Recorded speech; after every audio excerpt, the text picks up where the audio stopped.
আজকে আমরা বাংলা লোককথার এক কিংবদন্তির চরিত্র গোপাল ভাঁড়কে নিয়ে কথা বলবো।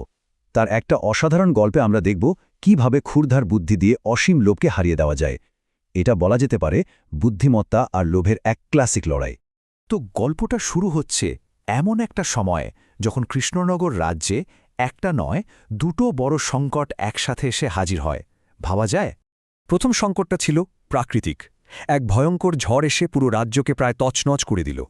ঘরবাড়ি সব ভেঙে চুরে একাকার, আর সাধারণ মানুষ আশ্রয়ের জন্য একেবারে মরিয়া হয়ে উঠেছে। আর ঠিক তখনই যখন মানুষ প্রকৃতির রোষে দিশেহারা, তখন আরেকটা সংকট মাথাচাড়া দিয়ে উঠল। তবে এটা কিন্তু মানুষের তৈরি। ব্যবসায়ীরা হঠাৎ বলতে শুরু করল যে বাজারে নাকি মালই নেই। আর তার ফল দেখুন, আলু আর চালের মতো দরকারি জিনিসের দাম একেবারে আকাশছোঁয়া হয়ে গেল।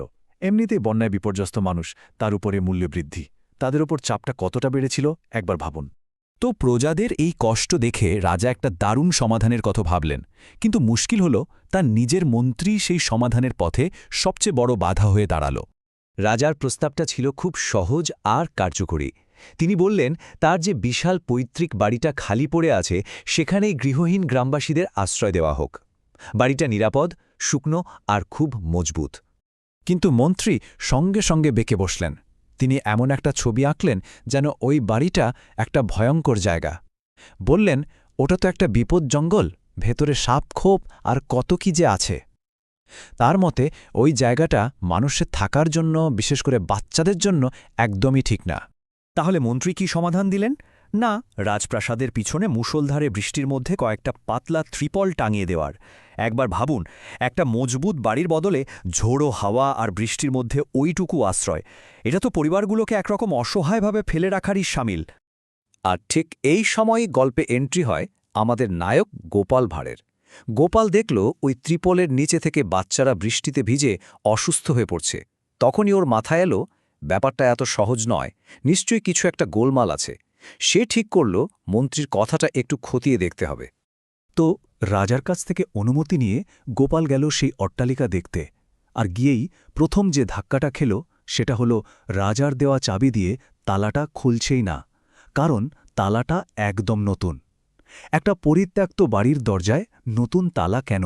যাই হোক, তালা ভেঙে ভেতরে ঢুকে গোপাল যা দেখল তা আরও অদ্ভুত।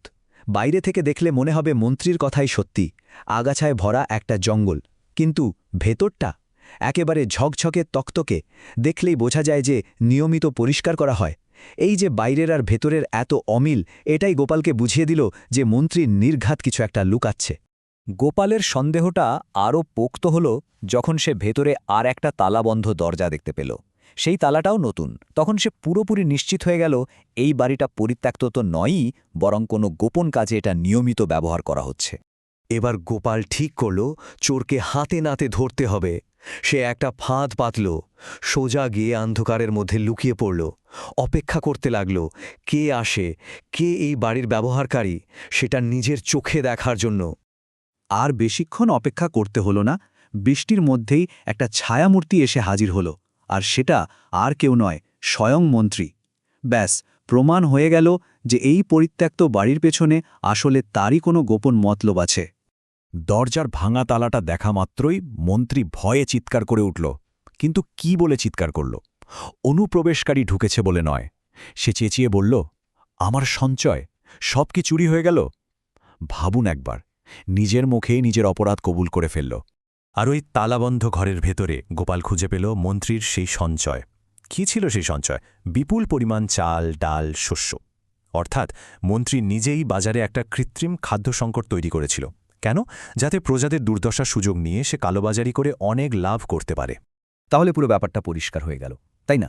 মন্ত্রী ওই অট্টালিকা নিয়ে মিথ্যে বলেছিল, মানুষকে সাপখোপের ভয় দেখিয়ে দূরে রাখার জন্য নয়। আসল উদ্দেশ্য ছিল তার এই অবৈধ কালোবাজারির কারবারটাকে সবার চোখের আড়ালে রাখা। চলুন এবার গল্পের শেষ পর্যায়ে যাওয়া যাক, যেখানে আমরা দেখব শুধু শাস্তি নয়, এক যাকে বলে কাব্যিক ন্যায়বিচার বা পোয়েটিক জাস্টিস প্রতিষ্ঠা করা হচ্ছে। তো রাজার সামনে যখন সব সত্যি প্রকাশ পেল, মন্ত্রী একেবারে কোণঠাসা। আর রাজা যে শাস্তিটা দিলেন সেটা ছিল এক কথায় অসাধারণ। ঠিক যেমন অপরাধ তেমনই শাস্তি। ভাবুন যে মন্ত্রী নিজের টাকায় শস্য কিনেছিল বড়লোক হওয়ার আশায়, তাকেই এখন সেই সব শস্য নিজের হাতে বিনামূল্যে বিলিয়ে দিতে হচ্ছে। মানে যে সংকট সে তৈরি করেছিল, সেই সংকট থেকে রাজ্যকে পুনরুদ্ধারের পুরো খরচটা তারই ঘাড়ে এসে পড়ল। আর এটাই তো গল্পের আসল শিক্ষা, তাই না?